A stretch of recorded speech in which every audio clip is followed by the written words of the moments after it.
Welcome to the Thanks Therapy podcast. Before we start, if you are in crisis or need urgent support, please Google the Samaritans and the country in which you live. Help can be found online and via the phone. We also put local and national helpline numbers and links in the show notes and on social media. Don't suffer alone. Things can and will get better. Enjoy the show. Hi, I'm Hannah Loudon. And I'm Emma Loudon, and this is our Therapy Appreciation podcast, Thanks Therapy, where we hope to demystify, destigmatise and encourage the appreciation of good and useful therapy. And today, Hannah, in our very first episode, we are going to start right at the beginning with how to get started with therapy. Are you ready? I'm very ready. Thanks therapy, thanks therapy for doing all you do.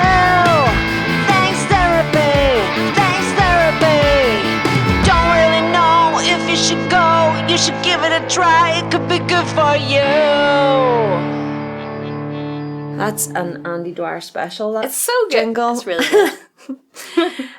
Okay, so first of all, I thought we should introduce ourselves and what brought us here to be doing a therapy podcast. You go first with your introduction. Okay, I'll go first. I was not prepared for that, but okay. So I am a research psychologist and practitioner specialising in parental mental illness. I've recently finished my PhD. It was super good fun. I nearly went mental. But It was good. It was really good. I actually read a lot of it and I thought it was very excellent. Thank you. I appreciate that. You'll be one of the 5 people who will ever read my PhD. I love it. I really love reading other people's PhDs. Tell us the title. The title is Family's Experience of Parental Mental Illness in Northern Ireland, a Social Phenomenological Study. I knew the first part, but I couldn't remember. A social phenomenological study. Yeah, that's one of my favourite bits of the title. Smart stuff. So, and I'm a mother to 2 lovely boys, and I live here in Belfast with my partner Marty and my 2 boys, as I said. My 3 boys, sorry, the dog Jack. You have the dog. I can't forget about Jack, my lovely Jack. Yeah, and I'm a fan of therapy. What about you, Hannah? Big time fan of therapy also, which is the main reason that we're doing this. Yeah. I am about to start a master's in psychology because I would like to be a therapist when I grow up. Yeah. No, I'm nearly 30. Yes, you would be a brilliant therapist, as we know and have discussed many That's times. the goal. And I am also a barista. Yes. What else do I do? Well, you're my niece as well. Yes. We should explain our We should relationship. explain how we know each other. You're my auntie. I am your auntie. You're my mum's sister. Mm-hmm. And there's only 10 years between us. Yes. Which is not that long. It's not that Especially long of a when time. you're our ages. Mm-hmm. I think when you were 20 and I was 10. That was a big gap then at that stage, We didn't hang out in the same way. But now No, that I we're- looked after you then. Yeah. Thanks for doing that. No problem. I Still really look enjoyed after me, it. but we're, we can go to like restaurants together now. Yeah. And bars. Yeah. And bars. Yeah. And do things like this. Mm-hmm. And sometimes I look after your children. Yeah. Well, not so much anymore that they're like taller than me, but Yeah, they can look after themselves a lot now, but that was not. I like doing that. And I love therapy. I love going to therapy. I love talking about therapy. Whenever friends ask me what I do in therapy, I'm like, yes, let me talk about it. And I love thinking about therapy and helping other people go to therapy. yeah. I have recently done that for like 3 people. And I love being the person that they're like, oh, I kind of want to go to therapy. Who should I ask? And I love that they think of me and ask me. Mm-hmm. So, Well, clearly your views on therapy have already been made clear to people. People are already like, want to know about therapy? Ask Hannah. But from now on, they'll be like, oh yeah, and she's got a podcast about she's therapy. got a therapy podcast. God, like She chill out about loves therapy. it. No, but it's true. I do love And yeah, we're very grateful to therapy, and that's really what brought this about. And so I wanted to start by asking you, Hannah, imagine you're a person and I can't imagine. try and imagine, think very hard about it. and you think to yourself, I am feeling bad in some way. I would like to speak to someone about that. What would you do? So, that's a good question. I have both been that person and been the person who people come to say, listen, I want to go to therapy. Yeah. And So what do you tell them when they come to you? I tell them, great, I love it. Yes, thank you for telling me about this. I'm so in support.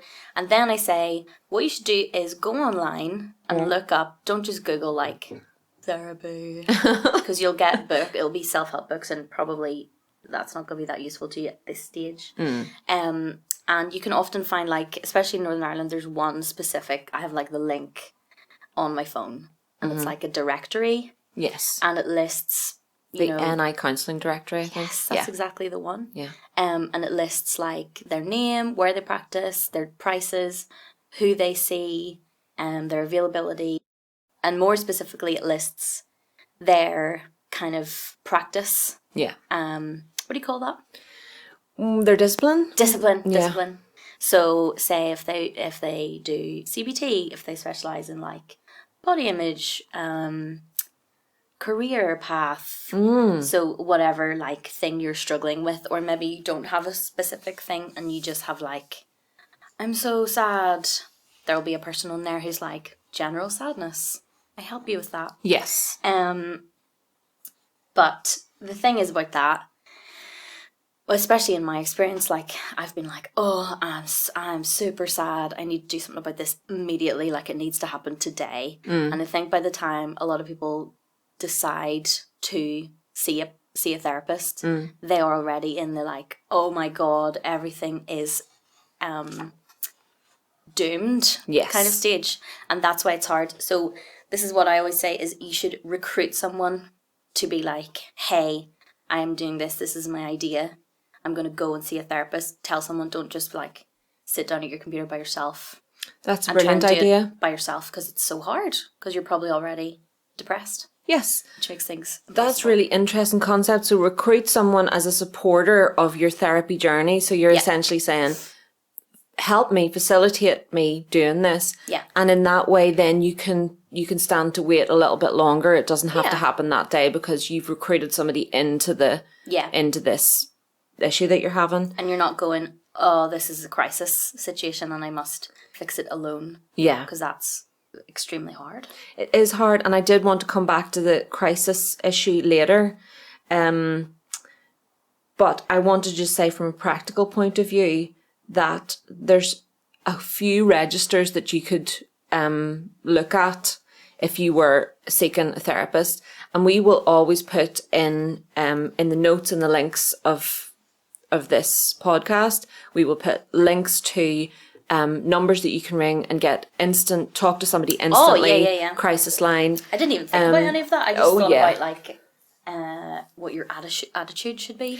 No, I just wanted to say, from a practical point of view, that people can go to the NI Counselling Directory and you will get a list of counsellors who have qualified in some way, shape or form, and we'll talk more about things like that in future episode. Probably I don't think we can touch on it today in terms of exact qualifications. And you can go to the BACP register and you can find people who are registered with the BACP, which is the British Association of Counselling and Psychotherapy. Yes. Equally, you can go to the IACP and find people who are registered with the Irish Association of Counselling and Psychotherapy. The Psychologist has a register of practitioners as well. Is that a magazine? Yeah. The Psychologist or Psychology Today has Psychology a register. Today It's Psychology definitely Today, has one. yes. Because I think that's where I found my therapist. So those registers, there's not a guarantee that person is going to be a perfect fit for you or extremely highly qualified or exactly what you're looking for. One of the things is there is no guarantees with that. Yeah. You know, you do have to shop around a little bit. Know beforehand. But them being on a register is a good start, them being on some kind of register. Often, if they're a member of an organisation, they have to adhere to the code of ethics of that organisation. So, for example, I'm a member of the British Psychological Society, and I have to adhere to their code of ethics in order to call myself a psychologist in order to practice. I am bound by their code of ethics by being a member. That sounds good. It is Important. good. Yes, it's and I think most people take that very seriously. I don't know anybody who's like, Yeah, whatever. yeah, you can stick your code of ethics. What did I tell you? I hope not. No, I mean, just to reassure people out there, there's very few people who would be have that attitude at all. But we're talking. I've just kind of thought we're talking more about. We're not really talking about go to your GP. They will put you on a waiting list for CBT. That's a good is an point. option Yes, as well. that is totally an option. I feel of like course. we should mention that because that takes ages. It does, yeah. And you don't really know how long you're going to wait, and probably that brings into the discussion. Your GP will probably be like, well, would you like to try tablets? And people have mixed feelings about that. So we're talking more about like, I want to go to therapy. Mm-hmm. I've maybe tried the CBT thing for 6 weeks. It was fine. I find myself back in the same spot. I want something different. We're talking about that, aren't we? No, 100%. And I think that there's an element of privilege in that and accessibility that we have gained through our knowledge of therapy. Yes. And one of the things that we've realized in planning this podcast and talking about it is that a lot of people do not have the information about therapy that we take for granted about having, about understanding the process, not just of how to find a therapist, but what therapy is, what it does, what different types are, Yeah. You pointed out to me the other day that somebody you were talking to didn't really realize that there were different types of therapy, or they weren't sure what type of therapy they were going to. Yes, and that was eye-opening for me, but I had sort of encouraged this person to attend therapy, and they sorted it out themselves, and then they reported back, said, I had my first session, it was brilliant. And I said, what discipline is it? Or what do they practice? And they were like, what? It's just therapy? I don't know. And I was like, I want to know whether it's like analysis, psychodynamic, is it CBT, is it play therapy, like where are they coming from? So I just thought that everybody knew those terms, and probably loads of people do, but that is, if you kind of don't know that going into your quest for therapy, you don't know that. You don't know that, and it's okay. You don't need to. It will, you don't need to know it for it to work. But also, it really helps. it can help. Yeah, it can help to know what would be good for your specific problem. Sometimes that means that having a gateway organization or person such as a GP can not only be really helpful because they can say, oh, look, do you know what? I mean, you seem to be feeling very anxious and you're struggling to do this and that. We can give you a course of CBT that, we have lots of it. We provide it here in the trust, and CBT is cognitive behavioral therapy. I keep having to remember to actually say the thing out. Yeah. Rather CBT, than just the shorthand. Cognitive behavioral therapy, which is generally delivered in a course of a set number. It's a course of sessions, yeah. And part of that is because of how counselling and talking therapy has been funded and has been sort of medicalised by the trust. But it's fine. There's pros and cons to all of those things. I think being able to access something for free that's going to help address a problem quite quickly is only going to be a good thing. Yes, I would never for sure. want to put anybody off trying anything, no matter what it is, no way. Like, I only know that I want to go to psychodynamic therapy because I did CBT and it wasn't good for me. Yes. So it can help to know that what you don't want, just as much as absolutely. any other thing. And so I actually have some stats because when you were saying there about going to a GP, they might talk about medication. Like if you go and say, I'm feeling really bad, I cannot lift my mood, I'm anxious all the time, I can't sleep. One of the first things that they might say is, well, would you like to try medication? Would you like to try an antidepressant, beta blocker, some kind of mild sedative or something like that? And I decided to have a look at some statistics in preparation for today to find out how many people are actually going to therapy. In Northern Ireland? Well, just like, let's say it's the UK. Okay. These statistics, I think these are UK statistics, right? because this is Mental Health Foundation, which does do worldwide statistics, but it's based in the UK. So Okay. how many people do you think, what percentage of the population do you think are in therapy? I'm gonna guess 20. I knew that you would go high. Oh, really? Is that high? I knew that you would go, well, I didn't think 20. I think it should be 20, to be honest. But I was answering that thinking, okay, I wish it was around 60, but I think I'm going to lowball. I thought I was lowballing you there. no.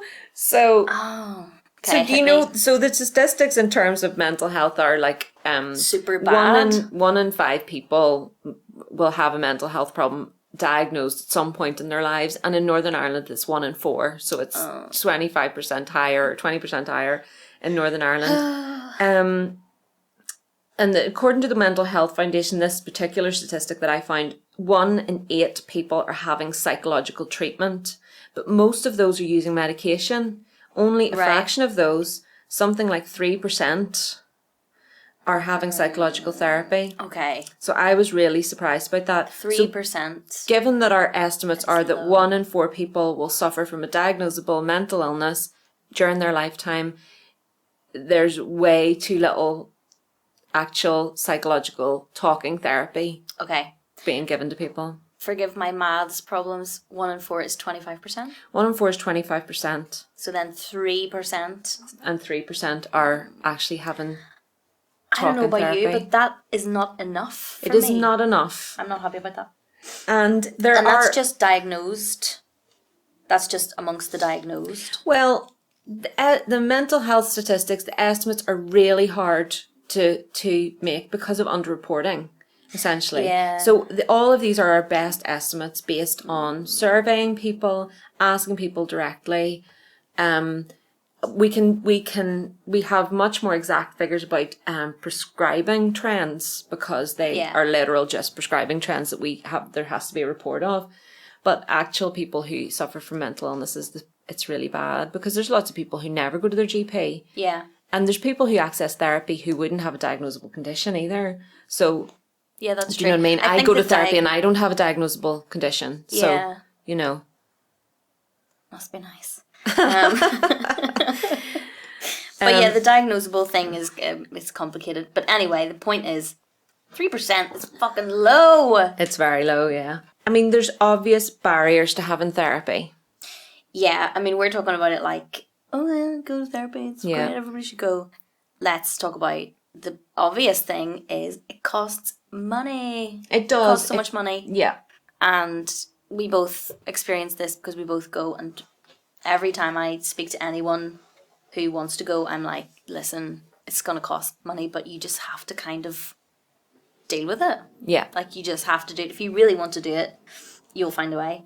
If it's going to be something you want to commit to in the mid to long term, that can feel like the biggest barrier, aside from like time or depending on your own personal perspective, like stigma, embarrassment, not wanting to alarm people. That is something that I did not personally think of when I first started going, but is something that has been brought up in conversations I've had with friends. They're like, I don't want to freak anybody out.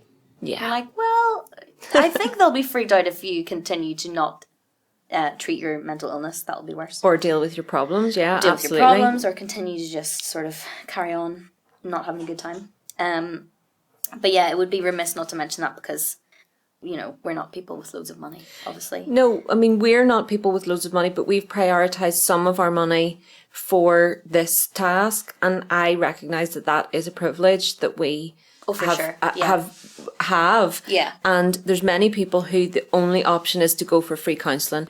So it's not that the options for free counselling are bad. You can go to any number of charity and voluntary organisations that exist in your local area. Some of the larger ones are good because you'll be seen a bit quicker. There's waiting lists in lots of places, but that's a particular type of therapy that you're likely to get there. You're not going to get free psychotherapy through the trust or through a voluntary and charity organisation.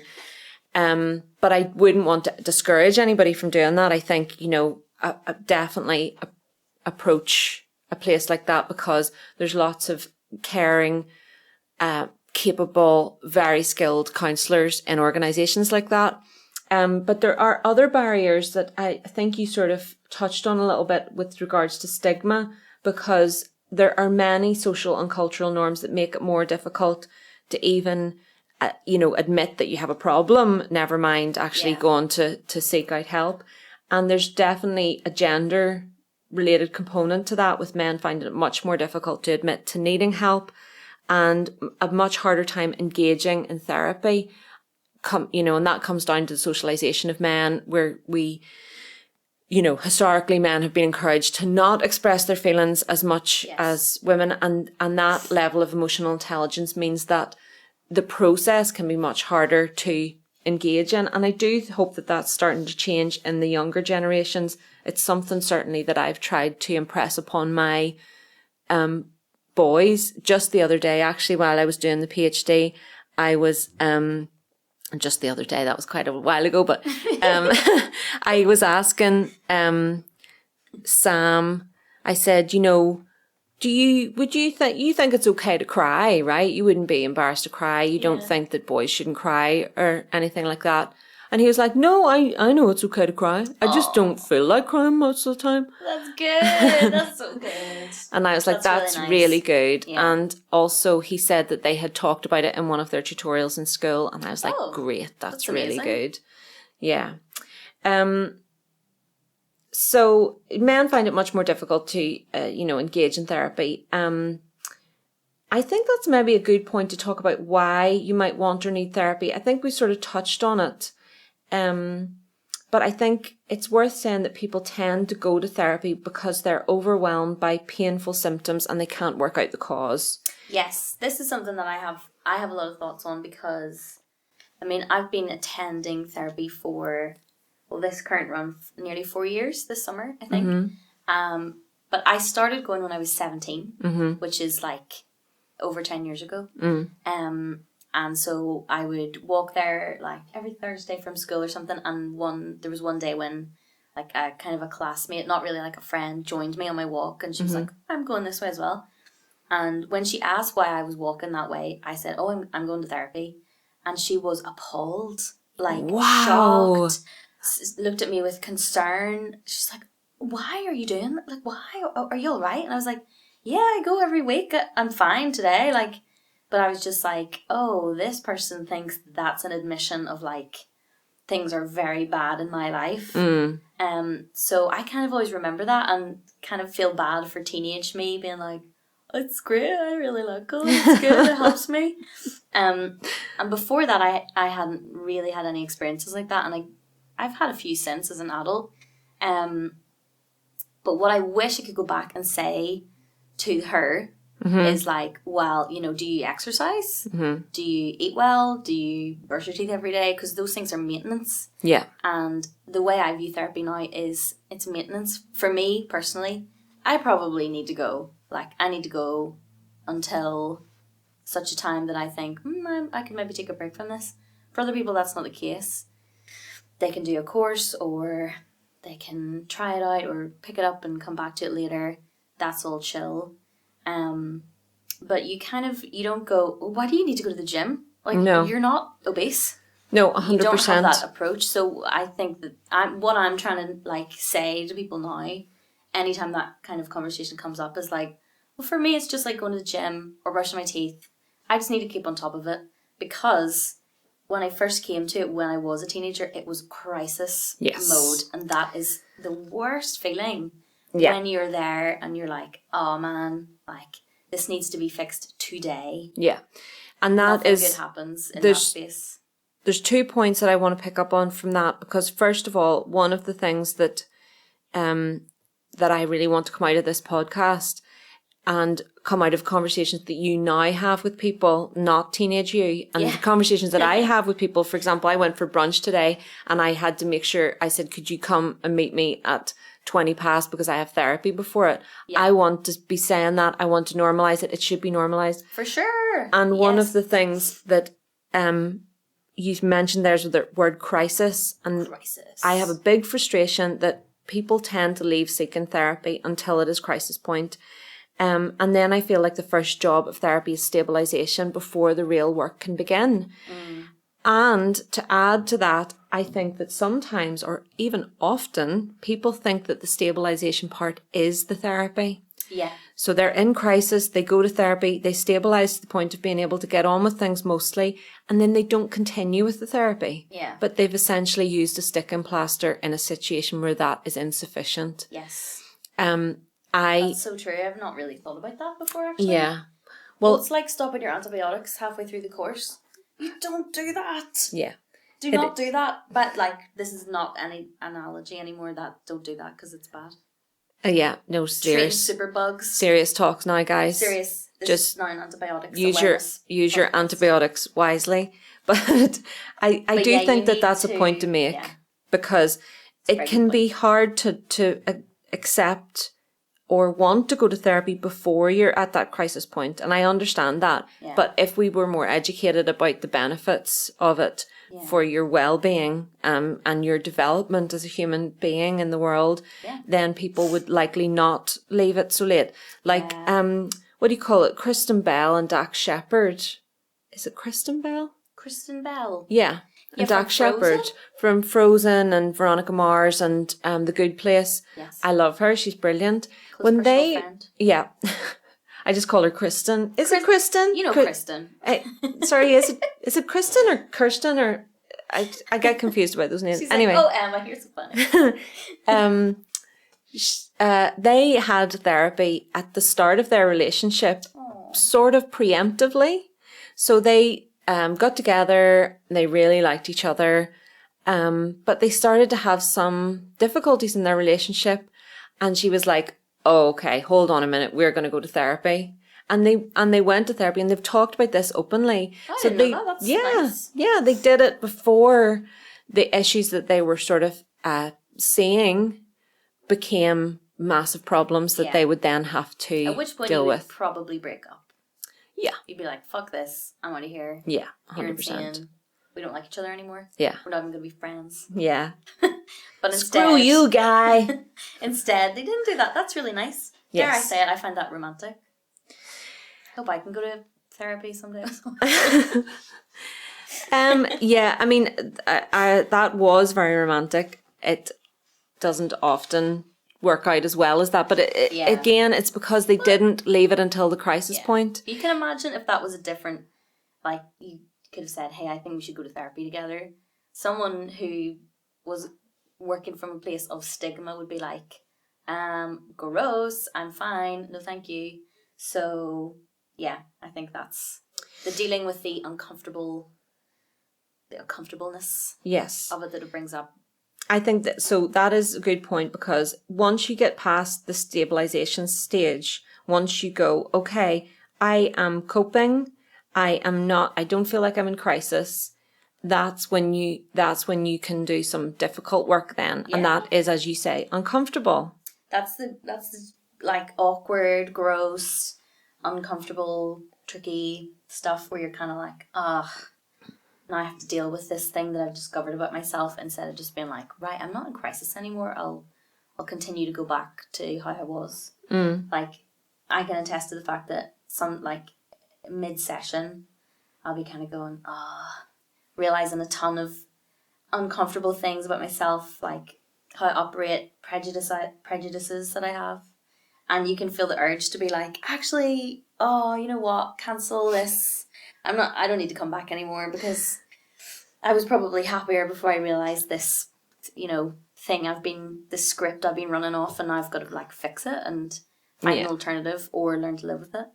And I think that this is something that I mentioned to friends who are kind of asking me about therapy. I'm like, that sensation is something that never stops coming up throughout the whole process. And it is uncomfortable. Like, you don't go to therapy and be like, yay, I love it so much. Like, well, you sort of do, but in a different way. Yeah. I have sessions where I leave and I'm like, oh my God, that was fucking brutal. That was so hard. Now I'm sad. But then I also have ones where I leave being like, fuck yeah. Yeah. Dealing with my shit.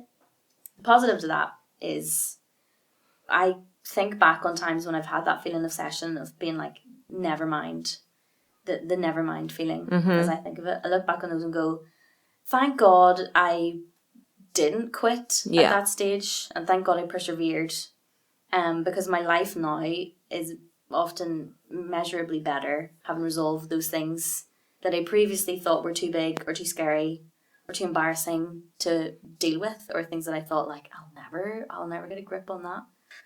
Like, now I do have a grip on those things.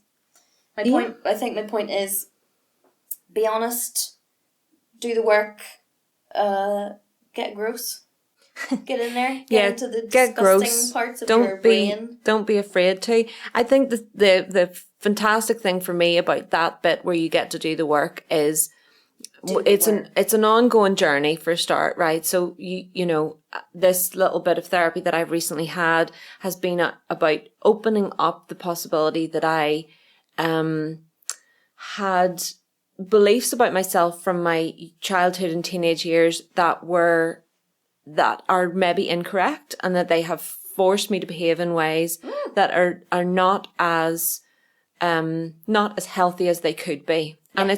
And it's not massive things, but it's sort of massive to me. And you know, it is massive to me actually.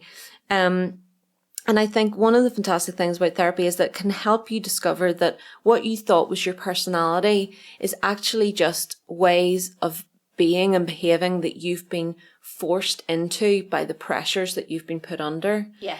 And when you realize that, it is really important for you to be able to see a different way of being. Yeah. There's a lot of freedom, because you don't necessarily like those things.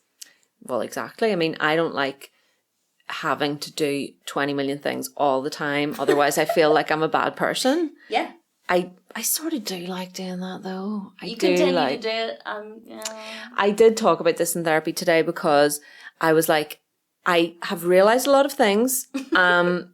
However, I have started to write a book and I'm starting a podcast. I know I just finished my PhD and I probably need to rest, but I am doing all those things. However, I feel it's in a much more healthy way. I think that's true. Well, I would not be participating in the podcast right now if I was like, she's doing an unhealthy podcast project. She needs to keep busy. So yeah, I mean, you know, I do love doing a lot of things and creative things. A project. And my therapist was entirely supportive of the things, and she liked the fact that they were creative, and she even gave me some steers and pointers. Oh, really? Mm-hmm. Yeah, she was talking about the nervous system and states of being and things like that, and it was really feeding into the book work. Okay, so I feel like we've gone off on a big tangent here, but I wanted to sort of describe a little bit. So you choose a therapist, so you have a look on this register, right? Sure. And you see somebody who's got good qualifications and they've got several years experience. Yeah. And they have a nice face. Maybe they have kind eyes. And you think, I really hope they have kind eyes. Yeah, that's quite a nice person. And like so eyes. Yeah, no, oh my God. So you go to therapy. Now, currently, as we are speaking, a lot of therapy is online via Zoom. The pandemic. Yeah, I mean, my therapy has been Zoom the whole way. Did you do a little bit of Zoom and you're back face-to-face now? Yes. Yeah, we did Zoom at the start of the pandemic, which is over a year ago now. Mm-hmm. It feels simultaneously like yesterday and 10 years ago. Yes. Then when things were a bit more chill here during the pandemic, I went back like alternating in-person Zoom. All right, okay. And now we're back in person because we're both vaccinated. Okay, cool. But I think from conversations I've had with other people, I think not everyone is back in person. I think it's still a lot. Zoom is the way. Yeah.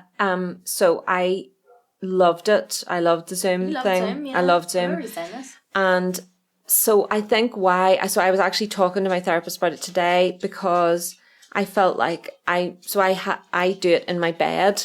Yeah. I do it in my bed like Fuck everyone else. No, so I sit up in my bedroom because it's the place that I can be. The kids won't come and annoy me. And, at times when schools weren't on and, we were locked down or whatever, I could go to my bedroom and close the door.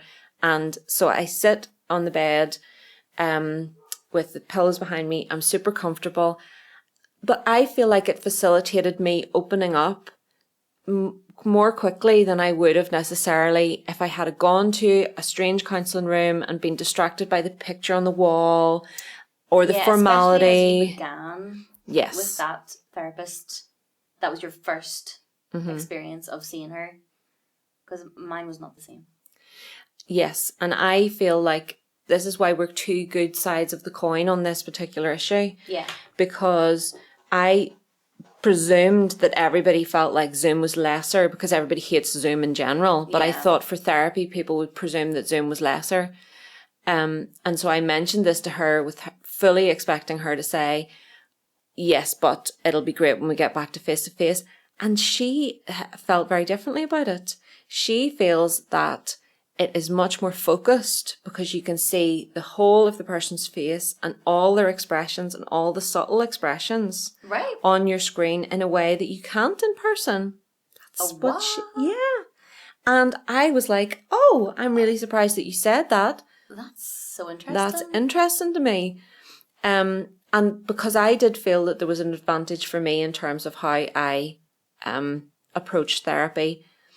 I might have been more inclined to cancel a few sessions if I hadn't have been just having to go up to my room and log on. I didn't think about that either because I never cancel because I'm dying to go to therapy every week. I'm like, oh my God, yes, get on the bus.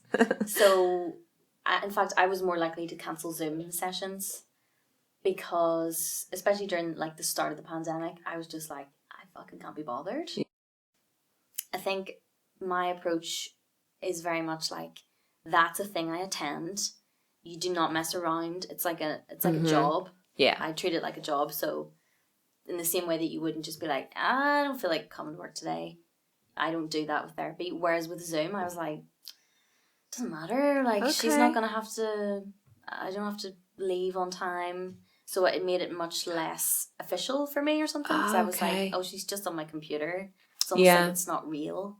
Yeah. So I didn't treat it with the same, I don't know, reverence or importance or something. Interesting. And okay. Weirdly, I think probably because we were, globally traumatized at the time, I don't really remember any of my Zoom sessions from the beginning of the pandemic. Yeah. I'm like, what? We probably just talked about oh, I'm so worried about the pandemic for 6 weeks or something. Yeah.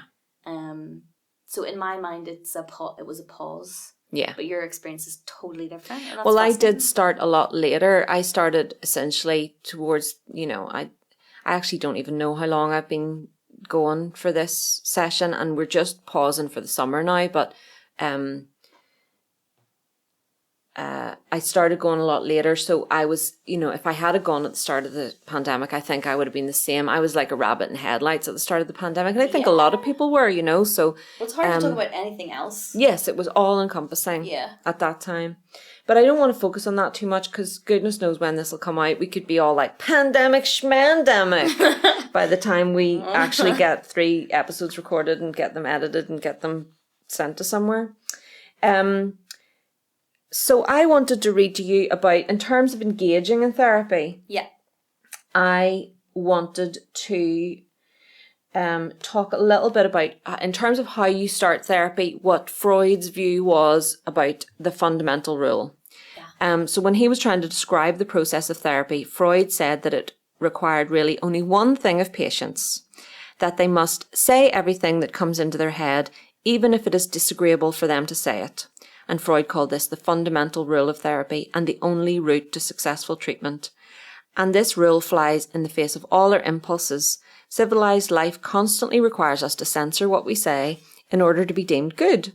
Very little of what we are actually feeling or thinking makes it out into the world or even into our conscious minds for long. This may help us in certain situations, but it can also, Freud knew, make us deeply sick.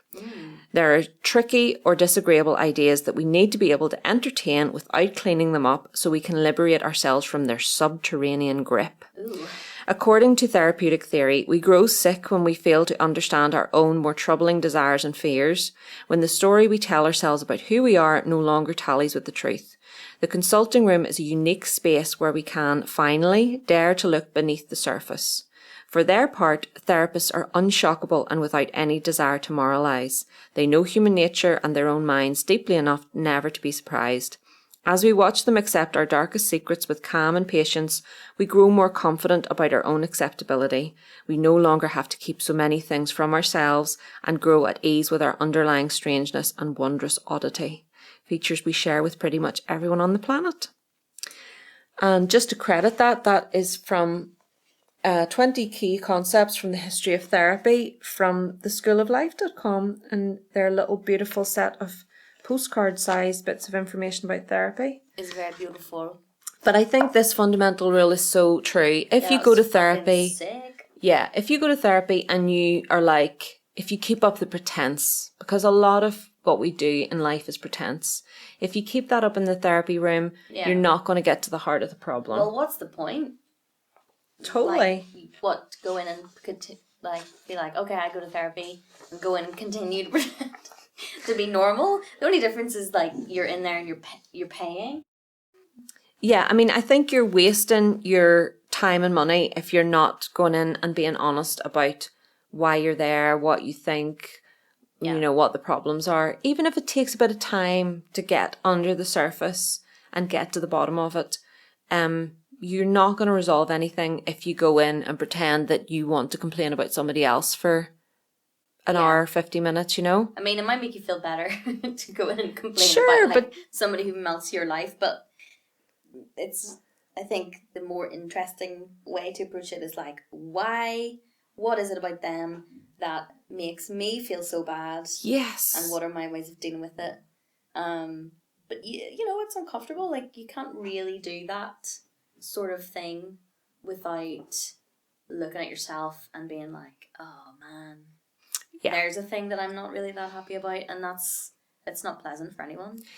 And I don't think that everybody is ready for it at any point necessarily. You know, I think you have to be ready to look at yourself with that level of scrutiny.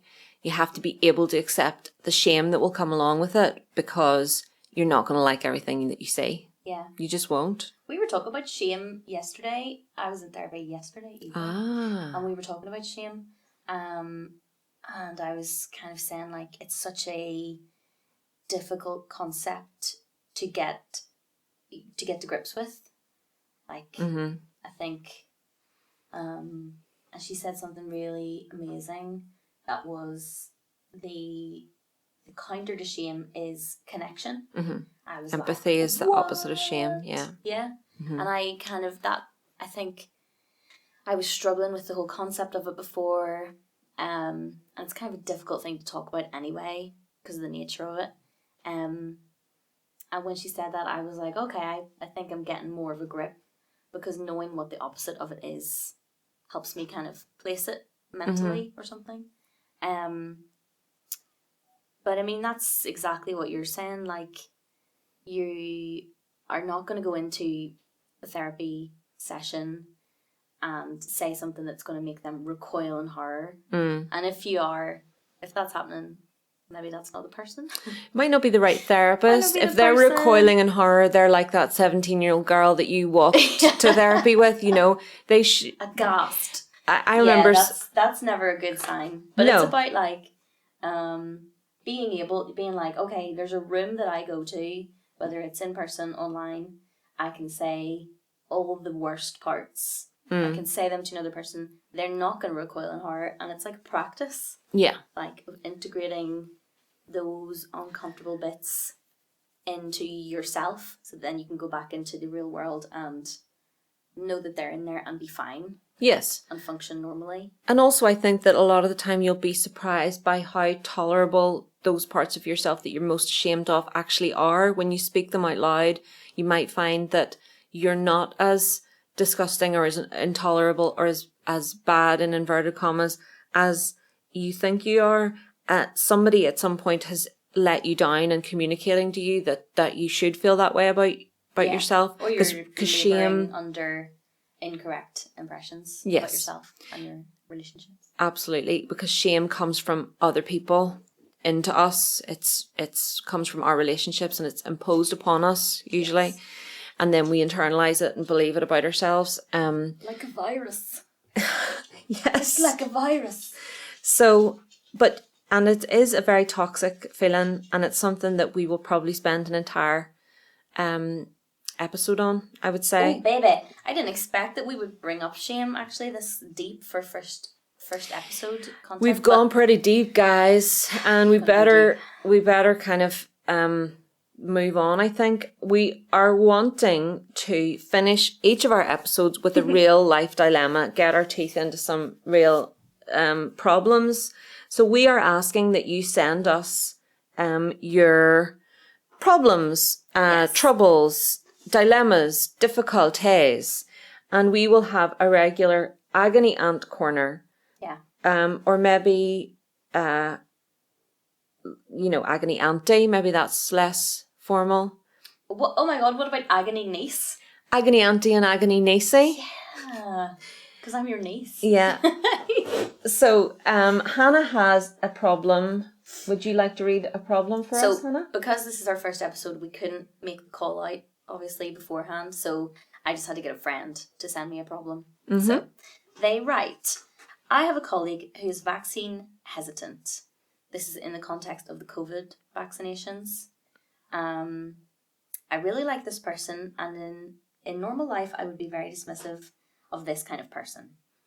How can I have a conversation with them without losing my rag or ruining our friendship? Okay. That's very interesting, and it's very, very current problem that we might encounter in this land where we're all being called for vaccines all the time, and some people have different opinions on that, and the vaccines aren't mandatory, but they're strongly encouraged. Yeah. I was, for one, very grateful to get mine, and my second one is next week. Oh, it's next week. Mine's soon. Similarly, I was pumped to get my vaccine. Yeah. Yeah. It removed a lot of fear for me getting the vaccine, because I felt that I felt the risk of very serious illness was removed, and I'm not vaccine hesitant in any way. My children are fully vaccinated, so I don't have that worry. But I understand that some people are very worried because they don't understand everything to do with vaccines, and they don't necessarily trust the people administering the vaccines. I mean, I would be lying if I said I understood how this vaccine works. But we don't have time to go into we're not this is not a science podcast, no. Everyone. So I think how I would approach this is, the question is not really like to educate me on how vaccines work. Yeah, let's all just assume that anyone listening knows about vaccines. Yes. And also, can I just say that the point that you just made about going to therapy and not talking about the problem that you have with another person, I think this person's problem, what they're asking for is how they can approach this. They don't want to get angry with this person that they are fond of. They're not asking, how do I make them get a vaccine? Yes, exactly. Crucial. They don't want to change their minds necessarily. Yeah. They want to be able to talk to them. Yeah. And not lose their rag. Yeah, how can I have a conversation with them without losing my rag and ruining a friendship? So they're kind of talking about themselves as much as the other person. They're saying, I obviously did, this is disagreement. Mm-hmm. It's quite a big disagreement in our current people feel very culture. Strongly about it, yeah. And it can be one of those things that becomes like an identity, anti-vaxxers and pro-vaxxers. It's like the whole, separating people thing. Mm-hmm. And I think this person wants to avoid that. Yes. And I think with therapy, one of the first things that you approach anybody with, the client with, is a lack of judgment. So you try to suspend your judgment. You're not just really going to moralize their behavior or say whether it's right or wrong.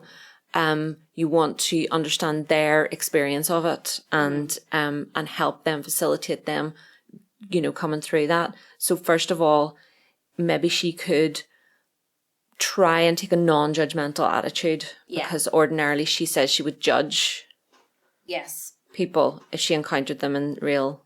She used the word dismissive. She would be very dismissive dismissive. of this kind of person. Okay. Yeah.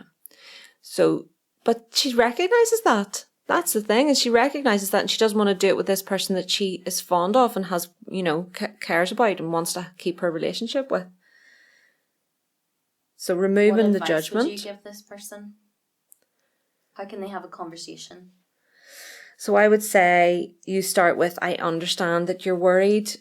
It can be hard to know what to do when you don't feel like you fully understand the ins and outs of things. And that can be hard. I mean, that's a truly non-judgmental thing, is just to say that's difficult that you feel like that. Personally, I am very glad to get the vaccine. Yeah. It's interesting because so they're colleagues. Mm-hmm. And I'm kind of imagining that they have been through the past year of the pandemic together. Mm-hmm. So maybe a good place to start would be like, listen, we've both been through this crazy thing. Mm-hmm. Nobody in our lifetime has really experienced this. And now I see us going down different paths. Mm-hmm. And why do you think you're taking that path? And what is it that doesn't make you want to come on my path? Yeah. Or that sounds very sort of come to Jesus or something, but like kind of starting from the point of, we've had this shared experience. Mm-hmm. I really don't want us to go different ways. Yeah. Tell me more about why you're feeling this way, or where has it changed for you? Yeah. Like not being like, well, I think you should do this and you should get the vaccine, and you're wrong, because that's blamey and kind of, it's just going to drive them further into their position. Yeah. So yeah, and I think that's a place of like, we're in this together, man.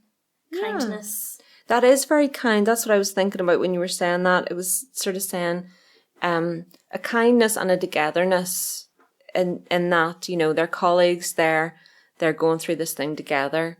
I mean, if you wanted to point out a fact, you could just say that, you know, billions of people have had it at this point, and there's no evidence of ill effects. This is why you're Dr. Emma Loudon. Well, the people who are on the comment section saying people are dying, it's one of the safest medical treatments that there is. There's always side effects for things, but there's no evidence of becoming magnetic.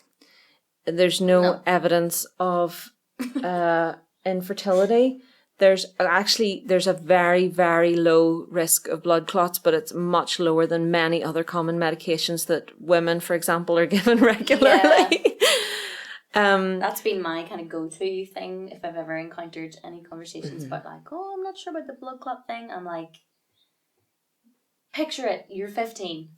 You go to your doctor, you ask for the pill. Yeah, or your auntie takes you. Yeah, or your auntie takes you. Later you talk about it on a podcast. Yeah. That is a much higher risk, and it's kind of given with no real acknowledgement or warning, or kind of like, oh, hey, caution, you know. I totally understand people's concerns about it, and I understand it as well because you actually feel different about it when it's your children. So whenever children are offered the vaccine, I have slightly more hesitancy than I would about myself getting the vaccine, because as a parent, you're so protective of your children. Sure. You want to know that this has the fucking gold stamp on it, like before it goes in your child's body. So I understand that. I do. And also because my two have allergies, I'm going to have to go, hi, they have allergies. Is it going to be okay? And they might be like, you have to have this particular one. We'll have to wait for it. And there's been a couple of years where Charlie hasn't got his flu vac because he's allergic to egg, and so he has to get a particular one because the flu vaccines are got egg in them. They are made in eggs. They're incubated in eggs. Fucking hell. Or egg embryos or something. I was joking that they actually are. Yeah, no, they have.